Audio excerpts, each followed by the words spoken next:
নমস্কার, আমি সোমা। আমার ঘরোয়া খাবার চ্যানেলে তোমাদের সবাইকে স্বাগত। আজ আমি তৈরি করব খুবই টেস্টি এবং ঘরোয়া পদ্ধতিতে দই পটল। এই দই পটল গরম গরম ভাতের সাথে, রুটি, পরোটা, লুচি যে কোনো কিছুর সাথে খেতে খুবই টেস্টি হয়। তো চলো শুরু করা যাক। দই পটল বানাবার জন্য আমাদের কি কি লাগবে সেগুলো একবার তোমাদের দেখিয়ে নিই। প্রথমেই এখানে কয়েকটা পটলকে আমি খোসা ছাড়িয়ে নিয়েছি, তারপর দু সাইড দিয়ে এইভাবে হালকা কেটে নিয়েছি। এই দেখো, এর সাথে লাগবে কুচানো টমেটো, পেঁয়াজ বাটা, টক দই, আদা রসুনের পেস্ট, ধনে জিরে গুঁড়ো, কয়েকটা কাঁচা লঙ্কা। আর লাগবে তোমার স্বাদ অনুসারে নুন, হলুদ, কয়েকটা তেজপাতা, গরম মশলার গুঁড়ো, কাশ্মীরি লঙ্কার গুঁড়ো। আর রান্নাটা পুরোটাই আমি করব সর্ষের তেলে। গ্যাসটা অন করে আমি কড়াইটা বসিয়ে নিলাম। এবার এই পটলগুলোতে একটু সামান্য নুন আর হলুদ দিয়ে মাখিয়ে নেব। দেখো কড়াই গরম হয়ে গেছে। এবার কড়াইয়ে দিয়ে দেব সর্ষের তেল। সর্ষের তেলটা একটু বেশি করেই দিলাম। আর এদিকে আমার পটলগুলো দেখো নুন হলুদ দিয়ে ভালোভাবে মেখে নিয়েছি। দেখো তেলটা গরম হয়ে গেছে। এবার পটলগুলো আমি তেলে দিয়ে দেব।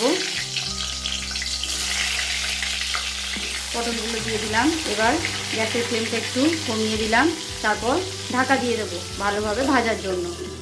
চলো দেখি। দেখো পটলগুলো আমার ভালোভাবে ভাজা হয়ে গেছে। এবার এগুলো একটা একটা করে তুলে নেব। দেখো পটলগুলো ভালোভাবে ভেজে নিয়েছি। এবার প্রথমেই তেলে দিয়ে দেব হাফ চামচ মতো গরম মশলার গুঁড়ো, তারপর দিয়ে দেব বেটে রাখা পেঁয়াজটা। পেঁয়াজটা এবার ভালোভাবে কষিয়ে নেব। দেখো পেঁয়াজটা আমার ভালোভাবে কষানো হয়ে গেছে। এবার এর মধ্যে দিয়ে দেব কুচানো টমেটোটা, তারপর আবার ভালোভাবে মিশিয়ে নেব। গ্যাসের ফ্লেমটা একটু বাড়িয়ে দিলাম। এবার এর মধ্যে দিয়ে দেবো কয়েকটা তেজপাতা আর কয়েকটা টুকরো করে রাখা কাঁচা লঙ্কা, তারপর আবার ভালোভাবে মিশিয়ে নেব। এবার এর মধ্যে একে একে মশলাগুলো সব দিয়ে দেবো। প্রথমেই দিয়ে দেবো আদা রসুনের পেস্ট, তারপর দিয়ে দেবো ধনে জিরে গুঁড়ো। এবার ভালোভাবে মিশিয়ে নেব। দিয়ে দেবো পরিমাণ মতো হলুদ আর পরিমাণ মতো লবণ। এবার সব ভালোভাবে মিশিয়ে নেব, তারপর মশলাটা ভালোভাবে কষিয়ে নেব। এবার এর মধ্যে দিয়ে দেবো কালারের জন্য হালকা কাশ্মীরি লঙ্কার গুঁড়ো, তারপর আবার ভালোভাবে মিশিয়ে নেব। দেখো মশলা থেকে তেল বেরিয়ে গেছে। এবার এর মধ্যে দিয়ে দেবো টক দই। আমি এখানে 2 চামচ মতো টক দই ব্যবহার করেছি। টক দই দেওয়ার পর ভালোভাবে আবার মিশিয়ে নেব। দেখো সব মশলা ভালোভাবে মিশিয়ে নিয়েছি। এবার এটা 2 মিনিট কষিয়ে নেব। আমি এখানে পেঁয়াজটা বেটে দিয়েছি, তোমরা চাইলে কুচিয়েও দিতে পারো। বেটে দিলে ভালো গ্রেভিটা হবে, তাই আমি এখানে বেটে দিয়েছি। 1 চামচ মতো চিনি ব্যবহার করেছি একটু টেস্টের জন্য। এবার সব কিছু একসঙ্গে ভালোভাবে মিশিয়ে মশলাটা একটু ভালোভাবে কষিয়ে নেব। দেখো মশলাটা সাইডে সাইডে তেল ছেড়েছে, মশলাটা ভালোভাবে কষা হয়ে গেছে।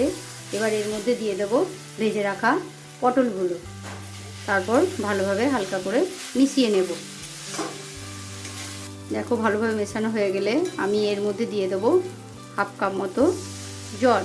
জলটা বেশি দেবো না, সামান্য একটুই দিলাম। তারপর ভালোভাবে এটা মিশিয়ে নিয়ে এবার ঢাকা দিয়ে দেব মিনিট 5-এর জন্য।